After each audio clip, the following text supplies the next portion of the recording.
You're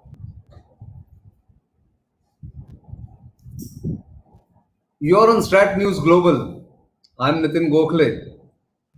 On a day when some grim news has come from the line of actual control, with the loss of lives of 3 Indian soldiers, including one commanding officer, on the line of actual control in the Ganwan Valley, we are live with a former commanding officer, Col S. Dinny, who had commanded at the Pangong Tso Lake not too far away in 2017. In fact, some of you would have seen him with us on the program on Strat News Global even earlier, where he had clarified many doubts in many people's mind on the finger 4, finger 8 area. But today we talk on what happened at Galwan. But before I get to him, some updates since the afternoon, although we are awaiting some statement from the Indian Army and the Indian government on what exactly happened. Let me at least take you through the sequence of events that happened at Galwan last night on Monday night, and that's something that one has to really give it out in sequence. Apparently, the commanding officer of 16 Bihar Regiment was waiting to ensure, along with his buddies and along with his team, was waiting for to ensure the compliance of the agreement at Patrol Point 14. The agreement was reached around 6th of June, and then later in the brigade commanders meeting, where both sides had to disengage from that area. So while doing this, the PLA troops were to fall back to a post called Post 1, which is about 5 kilometers east of the LAC. And while doing that process around dusk last night, the soldiers of the PLA team turned back and suddenly attacked the commanding officer of the Indian battalion posted there. He was knocked down. Two of his buddies were knocked down. They were attacked with iron rods and stones, and they were grievously injured in the first attack itself. And therefore, the back end or the people who were sort of supporting him at the back or behind the sort of line where they were standing also joined in. Indian troops also joined in, and then it was free for all. Indian troops retaliated immediately. The Chinese brought in more reinforcements. Indians had about 300-400 people there from the battalion that is posted there. And this fracas, the fisticuffs, the beating with iron rods, stone pelting, all of that went on till midnight. By that time, people got exhausted, and perhaps I'm just guessing, not full information here, no full picture here, and then they dispersed. Now, there are disturbing reports that are coming in about the Chinese going all aggressive in their statements. And I can see a Global Times breaking news coming in just now saying the PLA Western Theatre Command spokesperson has said that Indian troops again crossed the line of actual control in Galwan Valley, and provocative attacks which led to severe clashes and casualties. This is at about 10 minutes ago as we speak. So clearly the Chinese are on the offensive. Indian government has issued one statement through the army saying this clash took place during the process of disengagement, confirming what we just said about the sequence of events. Unfortunate loss of life, first time in nearly 45 years now on the line of actual control. So this is the latest. I'm still waiting for a statement from the Indian government. Hopefully at the highest level, the statement will come from the highest level. But until then, let me get to Colonel Dinny, who's patiently waiting. He's joining us from Kerala. Colonel Dinny, your first thoughts on what has happened at Galwan? Yeah, thank you, Nitin. Firstly, I wanted, first to pay my respect and homage. Firstly, I want to pay my respect and homage to those three martyrs who laid down their lives there.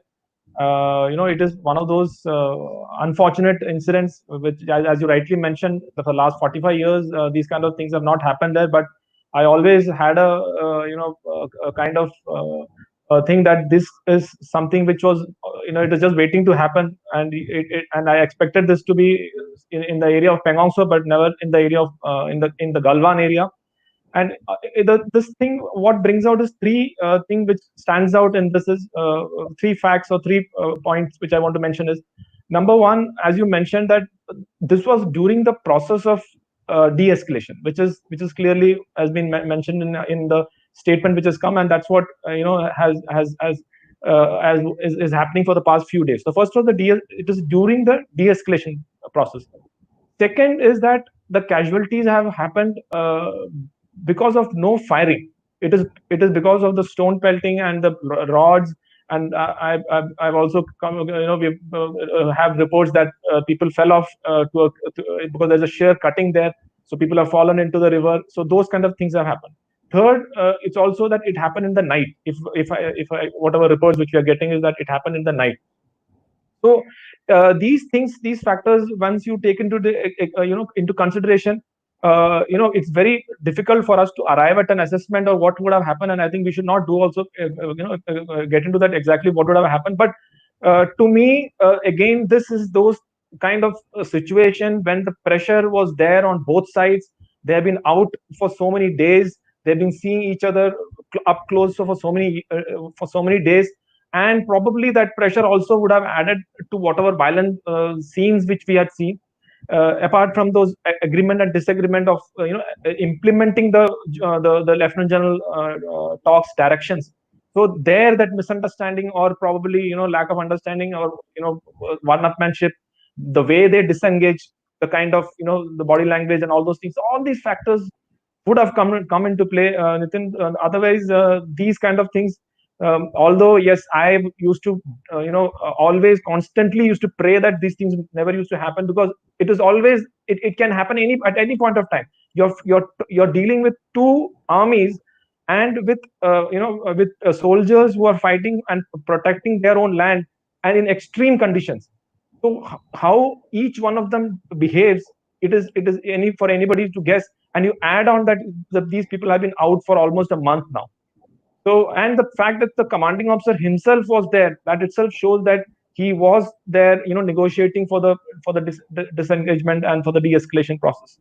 That's right. So there are some questions raised by people, Dinny. I mean, offline, not online here. And since you've commanded not very long ago, when you sort of dealt with the Chinese at your level when you were there, were they seen to be a little more aggressive than before? If you have spoken to your predecessors, because that's something that people are now talking about. That since 2013, there is a distinct change in the behavior of the Chinese on the LAC and the meetings that happen, either the BPM or even meetings called at a short notice. Have you noticed something of that kind? See, I can only say that definitely because we have been interacting with them more often. It is like if you are meeting them once a month, the chances of us having a conflict is very less. Now imagine we are going for patrolling, let's say once a week or twice a week, and similarly that comes to about 8 times we are going, and for them, for the Chinese also coming into us, it's equal. The number of times which they come, we also go into the same for patrolling for the same time. So almost every other day you are meeting them. So naturally, over a period of time, if there are differences, there is bound to, that body language will change. As I mentioned, the kind of this problem of where is the boundary, all those things will is an issue. So I have not seen a distinct, it's a quite an aggressive posture in my tenure there, because it is not that they had suddenly turned. But yes, these things definitely had happened there also. Flare-ups also had happened there also at times. But then we got back, discussed, and again it was back to the status quo or the normal way of functioning. But nothing abnormally, that they were only had one mode of conduct which was aggressive. That I don't think was the case. They had occasional bursts of aggressive mode, but then more was of a balanced and a kind of a little reconciliatory kind of an attitude. So that's a surprise. There is another possibility that has been raised by people who have dealt with the Chinese, or even the engagement and disengagement process between Indian and Chinese troops. Is that, and you've commanded troops at the absolute cutting edge level, is it possible by any chance that the Indian side actually was waiting there and said that you go away first and we will not go until you go. And some breakdown of communication from the top, between the top and at the cutting edge level. Can that happen? Because otherwise, normally when disengagement takes place, it takes place simultaneously, like in Doklam, like in Depsang. In this case, some people have expressed doubts that could it be possible that India did not comply to the satisfaction of the Chinese, and therefore the Chinese turned violent. I mean, it's again a speculative thing to do, but I still want to look at all angles possible for this kind of a violent reaction. See, as far as from Indian side, I can be very sure, Nitin, that should there be a direction which has come from the top, we wherever we are, that direction is received by us. That okay, fine, this is the time, because I have been part of many standoff which has lasted for much longer period, and after that we get direct orders from the concerned commander for that. Okay, now this is the time, an agreement has been reached, and we've had face off when simultaneously there has been commander to commander or 2-star level kind of conferences at the BPM. And after the BPM, immediately the message comes that okay, we are now going to move out, and both the parties need to move out. So there is no question that Indian side there is some kind of misunderstanding that when to move out, because our communication systems are there. But at the same time, I would like to mention that sometimes we do see that sometimes for the Chinese, that percolation, it takes a little bit of time. Either they do it willingly or they do it maybe there's some problem in there. At times we have noticed that they take a little more time in going back, because by the time they speak up to their higher ups and make sure and all those things, and then they do. Because for us it is straight away from the horse's mouth, we directly, whosoever is the commander, directly speak to the CO, and then we move back. But at times I have noticed that there is a little bit of time lag between for them to move back. Another possibility that comes to my mind is this, that language is an issue. It's a big barrier, and for a battalion level, or if the kind of negotiations have to happen at the battalion level, there would at best be 2 interpreters perhaps from our side, and maybe 2 interpreters from their side. When 1,000 people gather or 500 people gather, it's difficult to convey that same message to all of them together, because the language is an issue. Would that be contributing to some kind of a tension? Definitely, because once you are in a normal patrol where there are only 10 people, you have an interpreter with those 10, party of 10, or when you go for a patrol. But in a situation like this, and what I understand or what happens is that you're the commanding officer and the company commanders are right up in front, and there's a whole lot of people who are standing behind. Now, even if one person out of those, somebody who doesn't look the way the other person is looking, and he just pushes, and in that the other chaps then start pushing, and it can easily within seconds, it's a free for all. Then there is no point that, and in God forbid if in between the commanding officer or officers somebody gets, if the Jawans see that they are being hit, then there is nothing which can stop from both sides. So it is just that situation there is so tense. There is a problem of language, there is a problem of the stress related thing of the terrain and the other issues. It is very, very dicey. That's why when we are negotiating or whenever who's there on ground, it is very important to keep these parties at least 100-200 meters away, and only those officers come and talk. But at times what happens is that those things, because of various reasons, do not happen. Sometimes physically they come close. They do go out of control. Then they go out of control. Yeah, we'll go forward. We'll talk about it. I'm still awaiting statement from the government. But there is a question that is coming in from many people that can they, if the Chinese intruded first, Amit Shah is asking, if the Chinese intruded first, shouldn't they go back first? Why are we always on the back foot? See, it is not a question of that we always go back. I mean, I would like to make it very clear. It is not that it's always Indians who go back and Chinese. No, it's not like that. It at times it depends upon where is the face-off taking place. On the LAC, as we all know, there are a lot of perceptions which are there. So it depends upon which side of the LAC who is standing, and from there it is not sacrosanct that only the Indians go back first and then the Chinese. At times the Chinese go back, at times we go back. But sometimes as I mentioned, also. It is most of the time it is simultaneous. Then most of the time it is simultaneous. Most of the time. Right. So there's another question from Gaurav Singh here, who says, "How do you see things moving forward? They have been on an offensive, and there's no official response from our side. Quite depressing." Agreed, Gaurav Singh. We are still awaiting a statement, a formal statement from the highest quarters of the government. I agree that this is a time to make a statement. Although a lot of people have said that they should have made statement during the negotiations or during the standoff, which even Dinny would tell us is not really conducive for that. But what's your sense, Dinny? See, first of all, I'd like to make one or two things clear. Like, there was a narrative in which it was said that areas have been captured and the heights have been occupied. Now it is very clear that two mighty armies will not be fighting for occupied territories with stones. So that is one thing which I want to make it very clear, that the fact that there was not a single shot fired, which again shows that this is the thing which happens there. Of course, nobody is contesting that the situation is as usual. No, it is not as usual, but it is no Kargil or such kind of thing when people are sitting on a top and we are trying to dislodge them and we are getting killed. No, it is not that.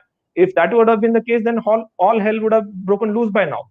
Number one. Number two, as I see it, whatever statements which have been coming from the other side and from us, and the fact that although I'm not very sure that officially they have acknowledged, I think they have acknowledged that there has been casualty from the Chinese side. The number of casualties have not been acknowledged, is what I understand. The fact that both sides have, suffered casualties is also an indicator that this is again, people will be worried that it's better that as soon as possible things are de-escalated so that this doesn't get out of hand. So I foresee a faster de-escalation, at least movement of troops from both sides, unless something drastic or something, somebody makes a comment or something like that, then things can go wrong. Otherwise, I find that it'll maybe it will definitely go into the de-escalation mode. True. There is another question from Saurabh Sringapure, who's asking whether we'll be playing into the Chinese hands if we attack at that level, and on the LAC. So, what's your sense on this? See, first of all, foremost, I firmly believe that war is not an option for both India and China at this moment of time. It is not that both of us are not capable of. Of course, both of the nations have an army and all the wherewithal. But the fact is, it is not suiting both of us, both of the nations right now. So that is the first point. So and this particular whatever escalation has happened in the escalation matrix or the escalation ladder, it is still not reached that level wherein we can still start speaking of a conventional operation. I think two nuclear powered nations, the escalatory ladder is much higher than what we are seeing. This, I think we need to act maturely, and I'm sure as days, and let us be very honest about it. War is not going to is not in our interest. Is neither in the interest of China. So I don't see this escalating into a war. Absolutely. There is a question from Sriram. He thinks, do you think Chinese are prepared to escalate this standoff? You just actually gave the answer. So you already answered that. But there is another point that people have made, Dinny, and this is the reality that since, let's say, 2013, the face-offs have increased. The face-offs intensity has increased. That's because we are reaching much faster and much farther than we ever have on the LAC. I mean, you would have spoken to old timers and you would have yourself gone on to those areas. Isn't that correct? That we are far better placed on the LAC and behind the LAC? Absolutely, Nitin. There is no doubt that we are in places where nobody ever thought that Indian Army will be there, the Indian roads will reach there, and the infrastructure will reach there. Now, I would like to just mention this, that there was a time when we used to patrol up to the LAC, leave Indian-made chocolate wrappers there just to show our presence. From there, we have moved. Today, Indian troops with Indian-made rifles are standing there, right there.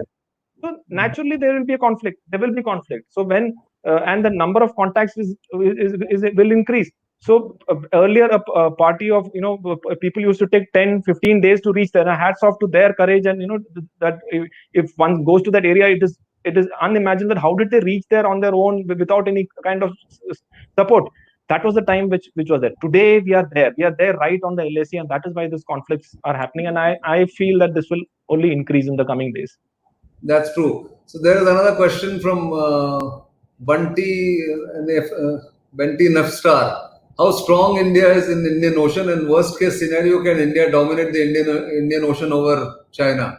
I think I'll answer that question. That of course it's a choke point, and of course I'll get Dinny to tell us also. But India is of course strong on the naval side. Although the Chinese are building furiously lots of ships, they are bringing more ships into the Indian Ocean. The Indian Navy is far better experienced, far more experienced than the Chinese, and of course we have the advantage of the geography.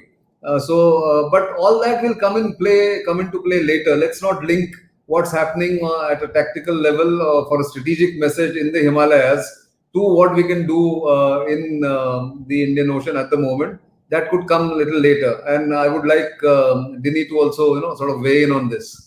Yeah, surely. I think these two things are at the moment unrelated, but definitely being an army officer, also I find no reasons to believe that the Navy is the future, and especially in the Indian Ocean region. Indian Navy will play a major role there. It's already playing a major role, and there are a lot of sensitivities, criticalities of the China where we can we have our assets to whatever strategic messaging oblique strategic gains which we want. And I'm sure in the coming future the Indian Navy will play a major role. There's no doubt in that. Right.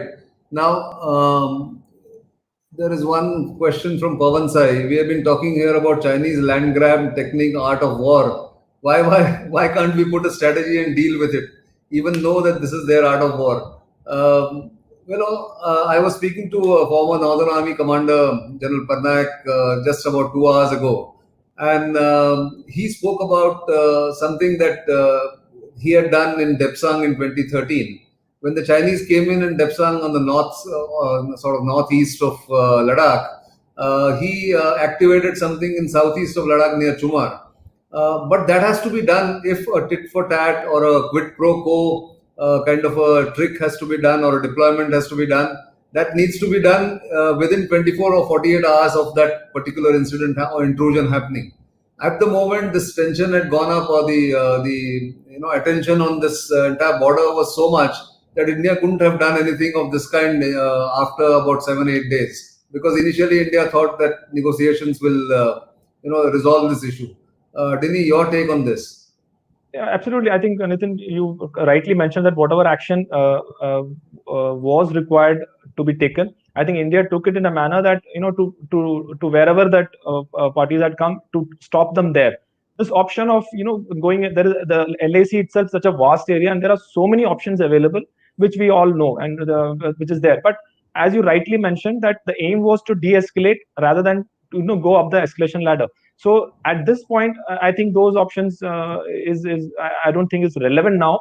But it is a given that those kind of options are available. And I also want to make one more point.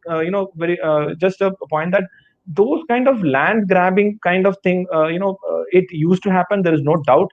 But from for the past few years, those things have it cannot happen anymore, because as I mentioned earlier, we are right there. Of course, right. 500, 300 meters, if they have come and made up, I think that is a different issue, but not that 10 kilometers, 20 kilometers inside, and then now this is our post. Those kind of things, those days are gone. There's no invasion There's no invasion. There's no invasion. Okay. There's a question for you, Dinny, where Ben's Mathe is saying, last time you spoke about China not contesting road construction on our side, but the bridge getting built in Galwan seems to have sort of raised their hackles really in Galwan. What do you have to say? Yeah, I think I remember what I said. I said that the infrastructure development within within Indian territory, they don't have a problem. That is why they did not raise an issue with the DSDBO road. But right. Those arteries which are coming from the DSDBO or other roads towards LAC, they're sensitive to it. There's no doubt that they are sensitive to it. And anything which happens within the vicinity of LAC, whether it's an infrastructure in the form of roads or habitat, they are sensitive to it. So that is why in the Galwan area, the feeder road which has come from DSDBO towards the LAC, that one of the reasons for trigger of this particular escalation. Similarly, I think the Chinese themselves mentioned that Indians were trying to create infrastructure from 3 to 4, finger 3 to 4 in the area of Pangong Tso. So they are sensitive to that area. Otherwise, there is no point that they can be sensitive and they can't influence their operations there. This is an area where they can influence and try to stop these things being undertaken there. That's right. There is one question from S. Khan. I think it's, I don't know where it is from, but rumors about 34 Indian soldiers. Well, we have no confirmation either way. And I don't think anybody has been able to really give the correct picture about how many people are missing, or if they are missing, how many are injured, what has happened. We don't know whether all these things have happened, because this is fog of the information, fog of war information not coming in from there, because it's a remote area. And I think the government will make a statement, I'm hoping, very quickly to dispel all these rumors. Dinny? Yeah, I think one more thing I think we should all remember is that this is the time when it is an ideal climate for all kind of propagandas to be unleashed. This fake news and a lot of information warfare is going. We know our adversaries are looking at this opportunity to create that kind of a scenario in which a lot of fake news will be coming. So like what you said, we will wait for the government or from the army sources to officially bring out what is the actual state, and I'm sure they will bring it out, rather than believe in any of these WhatsApp forwards or other kind of reports in Twitters and all. These are definitely with people who are there to create these kind of fake news. There is this other interesting question from Nagesh Kulkarni. He's saying, is it a plan of China and Pakistan to engage India on both borders? Well, it's nothing new. I mean, that's been talked about for so many years now, the two-front scenario, where if the Chinese create some trouble, will the Pakistanis come and start creating more trouble on our western border? Certainly it can happen. But at the moment, again, it's not wise to extrapolate, because right now it is at a very local tactical level, the kind of engagement and jostling and kind of face-offs that are happening. But anybody like Dinny, Colonel Dinny will tell you that this is not an impossibility of a two-front war or a collusion between China and Pakistan. Right, Dinny? Correct. This is always we have these contingencies in our mind that wherein we have to fight on two fronts. But there is another counter view to this also, which we, for academic purpose, we can debate on that. Is that will China, who's aspiring to be a superpower, like to have a support from somebody like Pakistan when India is seen to engage to both the countries in the same time? So will China will China like to project that kind of image that it can't handle on its own, and it has to take the help of somebody like Pakistan? So that is, it's a debate. I'm not trying to say, but these thoughts are also there in people's mind, that will China, who's aspiring to be, giving challenge to US, resort to such things? So I think we can leave it at that. That's right. See, this is something that I want you, Colonel Dinny, to actually answer and refute. This is something that many people don't know, that how well equipped the Indian Army is now. He is asking whether average Indian soldier is among the most poorly equipped infantry in the world. I would like you to give some more details on this. Absolutely not. Let me be very honest that we are not a poorly equipped infantry in the world. We are adequately equipped. We are adequately equipped to take on whatever challenges which are there. Can it be improved? Definitely it can be. Improvement is an ongoing process. Definitely there is nothing like, this is the perfect and we don't require any more improvement. That is not the state. Even the Chinese on their sides they are also improving on their various facets. But let me be very clear that this is not a poorly equipped infantry. We are adequately prepared as far as the equipment is concerned, as far as whichever parameters you want to compare. We are not bad. I've not been able to understand this question. Can LAC be monitored by civilians like regular news? Well, I suppose he's saying that whether there are people who can monitor the LAC, but I mean, we know it's very thinly populated, that area. I think one of the things that Dinny, and I want your views on this, I've been saying is that Indian government, Indian Army should open up those areas for tourism, for adventure tourism, to understand what really is the topography, what is the difficulty of even staying there. Forget about operating as a military, but what are those difficulties? I think we need to open up those areas, right? I agree with you. I agree with you that those are the areas. Once when people come and see that which are these areas we are talking of, then probably people will understand that things are not as easy as what we can sit somewhere and we can start assuming that this is the way it is. I am fully with you that I think in the next few years these things also will open up as more infrastructure comes up.